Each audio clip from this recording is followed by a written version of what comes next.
Hello student, welcome to our channel study with Abhay में आप सभी का बहुत बहुत स्वागत है। कैसे हो आप सभी? आई होप आप सभी अच्छे होंगे, मस्त होंगे। बच्चों, मैं हूँ चंचल और आप पढ़ रहे हैं एनसीईआरटी में हिस्ट्री, जिसमें हम क्लास 7th की हिस्ट्री पढ़ रहे हैं। इसके पहले हमने क्लास 6th की हिस्ट्री को कवर कर लिया है, कंप्लीट कर लिया है। जिन लोगों ने अभी क्लास 6th की हिस्ट्री नहीं पढ़ा है वो प्ले लिस्ट से जाकर चैनल पर वीडियो पड़ी हुई हैं, वो पढ़ सकते हैं। क्लास 7th की हिस्ट्री का आज 5वां चैप्टर है, जिसमें हम पढ़ेंगे आज जनजातियां, खानाबदोश और एक जगह बसे हुए समुदाय। तो बच्चों, चलते हैं हम अब आज का 5वां चैप्टर की तरफ। इसमें क्या दिया हुआ है, पढ़ते हैं। अध्याय 2, 3 और 4 में आपने देखा कि किस प्रकार राज्यों का उत्थान और पतन हुआ। उत्थान मतलब बच्चों कि वो ऊपर उठे, और पतन मतलब नीचे गिरे, मतलब उनका शासन समाप्त हुआ। इस उठापटक के बीच ही कलाओं, दस्तकारियों और उत्पादक गतिविधियों की नई किस्में शहरों और गांवों में फल फूल रही थीं। एक लंबे अंतराल में कई महत्वपूर्ण राजनैतिक, सामाजिक और आर्थिक परिवर्तन हुए, लेकिन सामाजिक परिवर्तन हर जगह एक समान नहीं थे, क्योंकि अलग अलग किस्म के समाज अलग अलग तरीकों से विकसित हुए। ऐसा कैसे और क्यों हुआ, यह समझना महत्वपूर्ण है। आइए समझते हैं। इस उपमहाद्वीप के बड़े हिस्से में समाज वर्ण के नियमानुसार पहले से ही विभाजित था। ब्राह्मणों द्वारा सुझाए गए ये नियम बड़े बड़े राज्यों के राजाओं द्वारा स्वीकार किए गए थे। इससे ऊंचे और नीच तथा अमीर और गरीब का बीच का फासला बढ़ा। ये जो वर्ण व्यवस्था बनाई गई थी, उसमें जैसे अमीर और गरीब के बीच में थोड़ा सा गैप हो गया, ऊंच नीच की भावनाएं उत्पन्न हो गई। दिल्ली के सुल्तानों और मुगलों के काल में श्रेणीबद्ध समाज ज्यादा जटिल हो गया। बड़े शहरों से परे जनजातीय समाज। अलबत्ता दूसरे तरह के समाज भी उस समय मौजूद थे। उपमहाद्वीप के कई समाज ब्राह्मणों द्वारा सुझाए गए सामाजिक नियमों और कर्मकांडों को नहीं मानते थे, और न ही वे कई असमान वर्गों में विभाजित थे। अक्सर ऐसे समाजों को जनजातीय कहा जाता रहा है, जो ब्राह्मणों के ये सुझाए गए नियमों को, कर्मकांडों को नहीं मानते थे। वे कई वर्गों में विभक्त भी नहीं थे, एक जैसे थे। ऐसे समुदाय को हमेशा जनजातीय कहा जाता आ रहा है।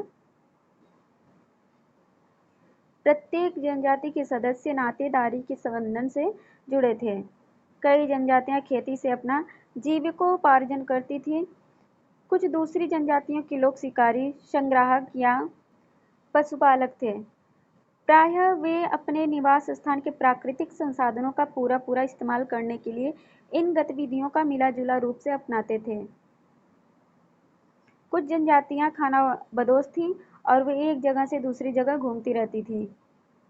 जनजातियां समूह संयुक्त रूप से भूमि और चारागाहों पर नियंत्रण रखते थे और अपने खुद के बनाए नियमों के आधार पर परिवारों के बीच बंटवारा करते थे। इस उपमहाद्वीप के विभिन्न हिस्सों में कई बड़ी जनजातियां फली फूलीं। सामान्यतः ये जंगलों, पहाड़ों, रेगिस्तानों और दूसरी दुर्गम जगहों पर निवास करती थीं। कभी-कभी जाति विभाजन पर आधारित अधिक शक्तिशाली समाजों के साथ उनका टकराव होता था। कई मायनों में इन जनजातियों ने अपनी आज़ादी को बरकरार रखा और अपनी अलहदा संस्कृति को बचाया, लेकिन जाति आधारित और जनजातीय समाज दोनों अपनी विविध किस्म की जरूरतों के लिए एक दूसरे पर निर्भर भी रहे।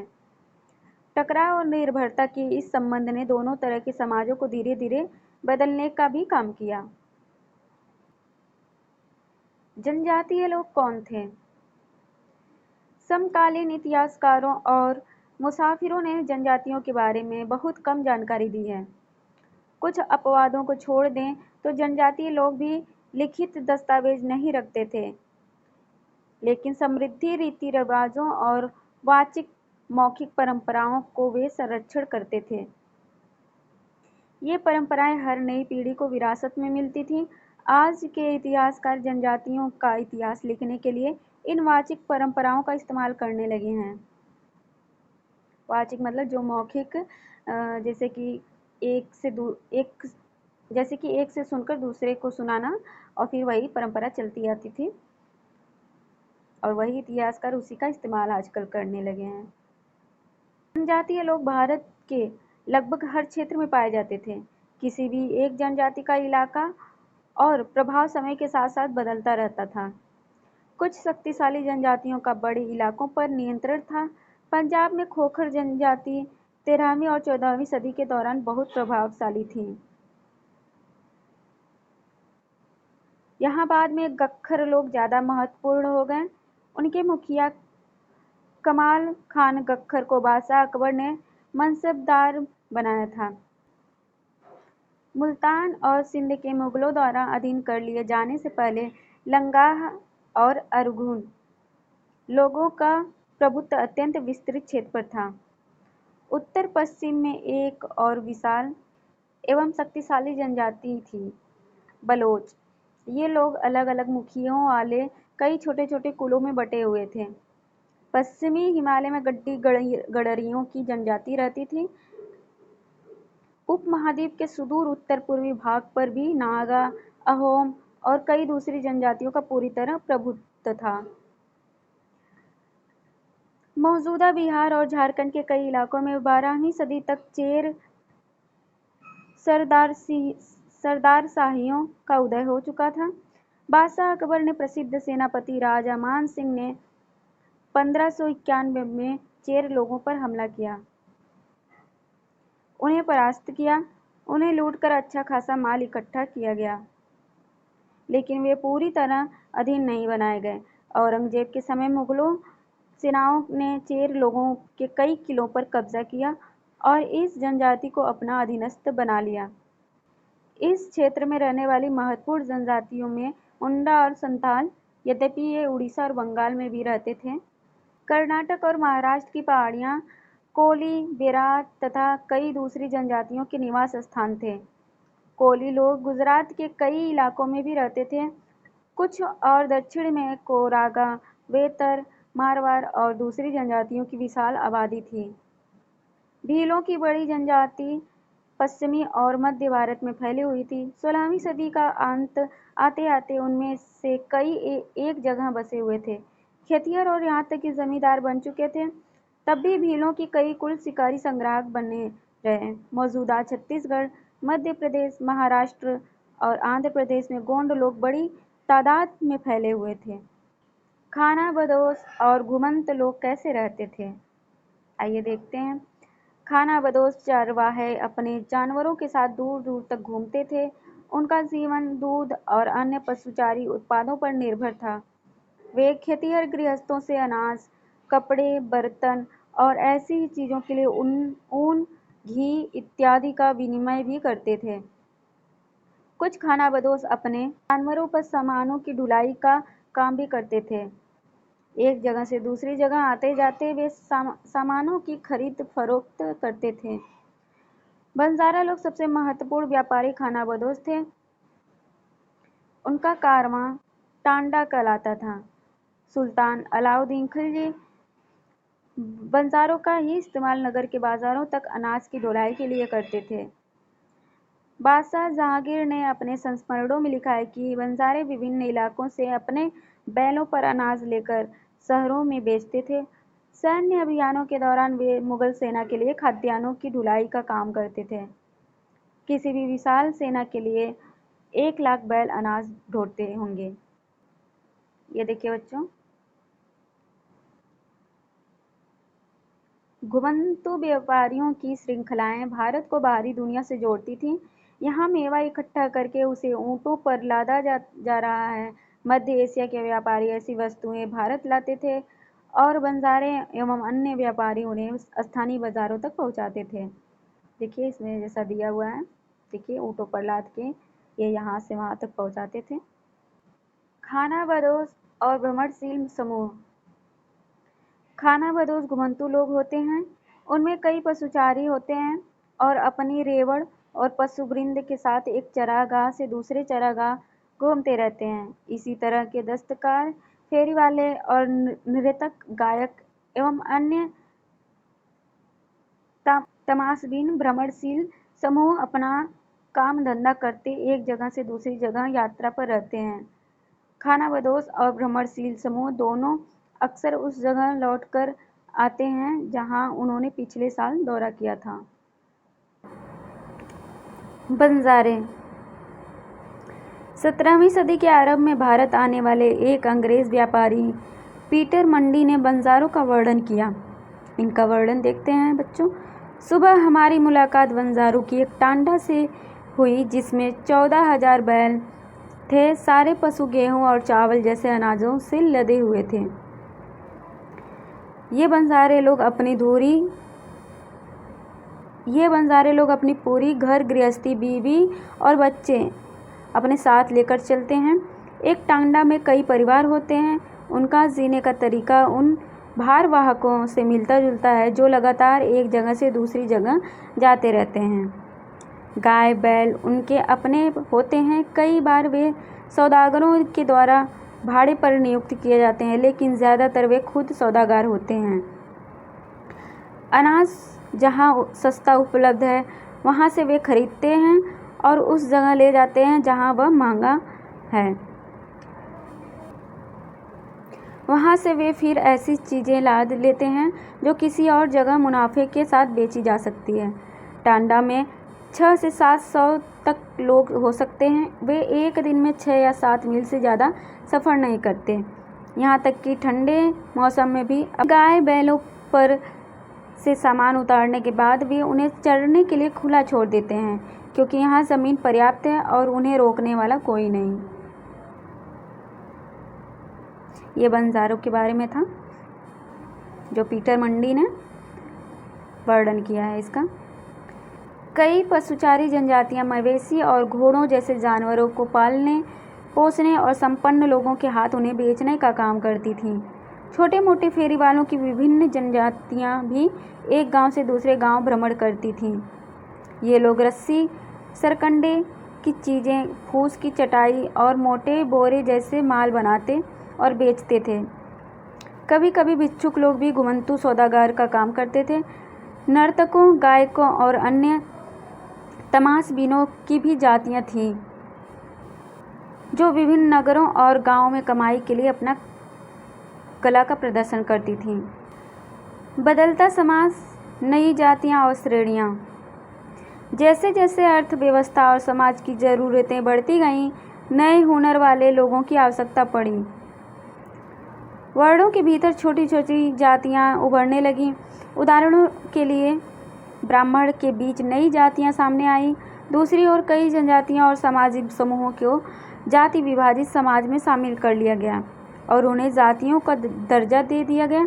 विशेषज्ञता प्राप्त शिल्पियों, सुनार, लोहार, बढ़ई और राजमिस्त्री को भी ब्राह्मणों द्वारा जातियों के रूप में मान्यता दे दी गई। वर्ण की बजाय जाति समाज की संगठन का आधार बनी। जाति पर विचार विमर्श। वर्तमान तमिलनाडु के तिरुचिरापल्ली तालुक में स्थित उय्याकोंडन उदयार के 12वीं शताब्दी के अभिलेख में ब्राह्मणों की एक सभा के विचार विमर्श का वर्णन मिलता है। वे रथकारों का मतलब होता है जो रथ बनाने वाले लोग होते हैं। रथकारों की सामाजिक स्थिति पर विचार विमर्श कर रहे थे। उन्होंने इस जाति के कामकाज तय किए जिनमें वास्तुकला, रथों, गाड़ियों का निर्माण, मंदिर द्वार बनाना, मूर्तियां स्थापित करना, बलि के लिए लकड़ियां से बने साज सामान तैयार करना, मंडप बनाना और राजा के लिए जेवर बनाना शामिल थे। 11वीं और 12वीं सदी तक आते आते क्षत्रियों के बीच नए राजपूत गोत्रों की ताकत में काफ़ी इजाफा हुआ। वे हूण, चंदेल, चालुक्य और कुछ दूसरी वंश परंपराओं से आते थे। इनमें से कुछ पहले जनजातियों में आते थे और बाद में कई कुल राजपूत मान लिए गए। धीरे धीरे उन्होंने पुराने शासकों की जगह ले ली, विशेषतः कृषि वाले क्षेत्रों में। यहाँ कई तरह के परिवर्तन हो रहे थे और शासकों ने शक्तिशाली राज्यों के निर्माण में अपनी संपदा का इस्तेमाल किया। शासकों के रूप में राजपूत गोत्रों के उदय के उदाहरण का जनजातीय लोगों ने अनुसरण किया। धीरे धीरे ब्राह्मणों के समर्थन से कई जनजातियाँ जाति व्यवस्था का हिस्सा बन गईं, लेकिन केवल प्रमुख जनजातियाँ परिवार ही शासक वर्ग में शामिल हो पाए। उनकी बहुसंख्यक आबादी समाज की छोटी जातियों में ही जगह बना पाई। दूसरी तरफ पंजाब, सिंध और उत्तरी पश्चिमी सरहद की प्रभुत्वशाली जनजातियों ने काफ़ी पहले इस्लाम को अपना लिया था। वे जाति व्यवस्था को नकारते रहे। सनातनी हिंदू धर्म के द्वारा प्रस्तावित गैर बराबरी वाली सामाजिक व्यवस्था इन इलाकों में बड़े पैमाने पर स्वीकार नहीं की गई। राज्यों की उत्पत्ति जनजातीय लोगों के बीच हुए सामाजिक बदलाव से गहराई से संबंधित है। हमारे इतिहास के इस महत्वपूर्ण हिस्से के 2 उदाहरण नीचे उल्लिखित हैं। नज़दीक से एक नज़र। गोंड लोग गोंडवाना नामक विशाल वन प्रदेश में रहते थे। वे स्थानांतरीय कृषि अर्थात जगह बदल बदल कर खेती करते थे। विशाल गोंड जनजाति कई छोटे छोटे कुलों में भी बटी हुई थी। प्रत्येक कुल का अपना राजा या राय होता था। जिस समय दिल्ली के सुल्तानों की ताकत घट रही थी, उसी समय कुछ बड़े बड़े गोंड राज्य छोटे गोंड सरदारों पर हावी होने लगे थे। अकबर के शासनकाल के एक इतिहासकार जो थे अकबर नाम में उल्लिखित है कि गढ़ कटंगा के गोंड राज्य में 70,000 गांव थे। इन राज्यों की प्रशासनिक व्यवस्था केंद्रीकृत हो रही थी। राज्य गढ़ों में विभाजित थे। हर गढ़ किसी खास गोंड कुल के नियंत्रण में था। ये पुनः 84 गांवों की इकाइयों में विभाजित होते थे, जिन्हें 84 कहा जाता था। 84 का उपविभाजन बरहोतों में होता था, जो 12-12 गांवों को मिलाकर बनते थे। बड़े राज्यों के उदय ने गोंड समाज के चरित्र को बदल डाला। उनका मूलतः बराबरी वाला समाज धीरे धीरे असमान सामाजिक वर्गों में विभाजित हो गया। ब्राह्मण लोगों ने गोंड राजाओं से अनुदान में भी भूमि प्राप्त की और अधिक प्रभावशाली बन गए। गोंड सरदारों को अब राजपूतों के रूप में मान्यता प्राप्त करने की चाहत हुई। इसलिए गढ़ कटंगा के गोंड राजा अमन दास ने संग्राम शाह की उपाधि धारण की। उसके पुत्र दलपत ने महोबा के चंदेल राजपूत राजा सालबाहन की पुत्री राजकुमारी दुर्गावती से विवाह किया हो गई। रानी दुर्गावती बहुत योग्य थीं और उसने अपने 5 साल के पुत्र वीर नारायण के नाम पर शासन की कमान संभाली। उसके समय में राज्य का और अधिक विस्तार हुआ। 1565 में आसिफ खान के नेतृत्व में मुगल सेनाओं ने गढ़ कटंगा पर हमला किया। रानी दुर्गावती ने इसका जमकर सामना किया। उसकी हार हुई और उसने समर्पण करने की बजाय मर जाना बेहतर समझा। उसका पुत्र भी तुरंत बाद लड़ता हुआ मारा गया। गढ़ कटंगा एक समृद्ध राज्य था। इसने हाथियों को पकड़ने और दूसरे राज्यों में उनका निर्यात करने के व्यापार में खासा धन कमाया। जब मुगलों ने गोंडों को हराया तो उन्होंने लूट में बेशकीमती सिक्के और हाथी बहुतायत में हथिया लिए। उन्होंने राज्य का एक भाग अपने कब्जे में ले लिया और शेष वीर नारायण के चाचा चंद्रशाह को दे दिया। गढ़ कटंगा के पतन के बावजूद गोंड राज्य कुछ समय तक चलता रहा, लेकिन वे काफ़ी कमज़ोर हो गए और बाद में अधिक शक्तिशाली बुंदेलों और मराठों के खिलाफ उनके संघर्ष असफल रहे। इनको देखिए बच्चों, गोंड महिला है। स्थानांतरीय कृषि। किसी वन प्रांत के पेड़ों और झाड़ियों को पहले काटा और जलाया जाता है। उनकी राख में ही फसल बो दी जाती है। जब यह ज़मीन अपनी उर्वरता को खो देती है, तब ज़मीन का दूसरा टुकड़ा साफ किया जाता है और इसी तरह से फसल उगाई जाती है। इसी को स्थानांतरीय कृषि कहा जाता है। अहोम लोग मौजूदा म्यांमार से आकर 13वीं सदी में ब्रह्मपुत्र घाटी में आ बसे। उन्होंने भूइया भूस्वामी लोगों की पुरानी राजनीतिक व्यवस्था का दमन करके नए राज्य की स्थापना की।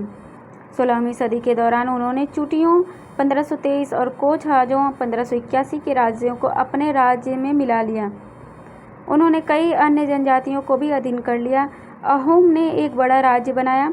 इसके लिए 1530 के दशक में ही इतने वर्षों पहले आग्नेय अस्त्रों का इस्तेमाल किया। 1660 तक आते आते वे उच्च स्तरीय बारूद और तोपों का निर्माण करने में सक्षम हो गए। लेकिन अहोम लोगों को दक्षिण पश्चिम से कई आक्रमणों का सामना करना पड़ा। 1662 में मीर जुमला के नेतृत्व में मुगलों ने अहोम राज्य पर हमला किया। बहादुरी से सामना करने के बावजूद अहोम लोगों की पराजय हुई, लेकिन उस क्षेत्र पर मुगलों का प्रत्यक्ष नियंत्रण ज़्यादा समय तक बना नहीं रह सका। अहोम राज्य बेगार पर निर्भर था। राज्य के लिए जिन लोगों से जबरन काम लिया जाता था वे पाइक कहलाते थे। अहोम राज्य में एक जनगणना की गई थी। प्रत्येक गांव को अपनी बारी आने पर निश्चित संख्या में पाइक भेजने होते थे। इसके लिए जनगणना के बाद सघन आबादी वाले इलाकों से कम आबादी वाले इलाकों में लोगों को स्थानांतरित किया गया था। इस प्रकार अहोम कुल टूट गए। 17वीं शताब्दी का पूर्वार्ध पूरा होते होते प्रशासन खासा केंद्रीकृत हो चुका था। लगभग सभी वयस्क पुरुष युद्ध के दौरान सेना में अपनी सेवाएं प्रदान करते थे। दूसरे समय वे बांध, सिंचाई व्यवस्था इत्यादि के निर्माण या अन्य सार्वजनिक कार्यों में जुटे रहते थे। अहोम लोग चावल की खेती के नए तरीके भी अमल में लाए। अहोम समाज कुलों में विभाजित था, जिन्हें खेल कहा जाता था। वहाँ दस्तकारों की बहुत कम जातियाँ थीं, इसलिए अहोम क्षेत्र में दस्तकार निकटवर्ती क्षेत्रों से आए थे। एक खिल के नियंत्रण में प्रायः कई गांव होते थे। किसान को अपनी ग्राम समुदाय के द्वारा जमीन दी जाती थी। समुदाय की सहमति के बगैर राजा तक इसे वापस नहीं ले सकता था। शुरुआत में अहोम लोग अपने जनजातीय देवताओं की उपासना करते थे, लेकिन 17वीं सदी के पूर्वार्ध में ब्राह्मणों के प्रभाव में बढ़ोतरी हुई। मंदिरों और ब्राह्मणों को राजा के द्वारा भूमि अनुदान में दी गई। शिव सिंह 1714 से 44 के काल में हिंदू धर्म वहाँ का प्रधान धर्म बन गया था, लेकिन अहोम राजाओं ने हिंदू धर्म को अपनाने के बाद अपनी पारंपरिक आस्थाओं को पूरी तरह से नहीं छोड़ा था। अहोम समाज एक अत्यंत परिष्कृत समाज था। कवियों और विद्वानों को अनुदान में जमीन दी जाती थी। नाट्य कर्म को प्रोत्साहित दिया जाता था। संस्कृत की महत्वपूर्ण कृतियों का स्थानीय भाषा में अनुवाद किया गया था। बुरंजी नामक ऐतिहासिक कृतियों को पहले अहोम भाषा और फिर असमिया में लिखा गया था। इसे देखिए बच्चों, ये काने के आभूषण हैं जो कबोई नागा जनजाति मणिपुर में है, उसके वहाँ के कान के आभूषण हैं। निष्कर्ष, जिस युग की हम चर्चा करते आए हैं उस युग के दौरान उपमहाद्वीप में काफ़ी सामाजिक परिवर्तन हुआ। वर्ण आधारित समाज और जनजातीय एक दूसरे के साथ लगातार संपर्क में आते रहे। इस आदान प्रदान ने दोनों तरह के समाजों में अनुकूल और बदलाव की प्रक्रिया चलाई। बहुत सी विभिन्न प्रकार की जनजातियां थीं और उन्होंने विभिन्न प्रकार की जीविकाएं अपनाई।